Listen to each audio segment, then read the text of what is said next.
Worried about a transaction being declined or bouncing? Overdraft Protection links another account to cover your checking account if it runs short. Welcome back to Guide with Samuel. In your online banking or app, go to your checking account settings.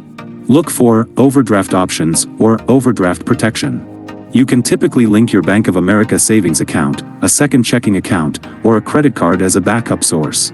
If your checking account is overdrawn, funds will automatically transfer from the linked account to cover it, usually for a transfer fee, e.g., $12 per transfer. My crucial pro tip? Link to savings, but also set up low balance alerts. The transfer fee is cheaper than an overdraft fee, but it's still a fee.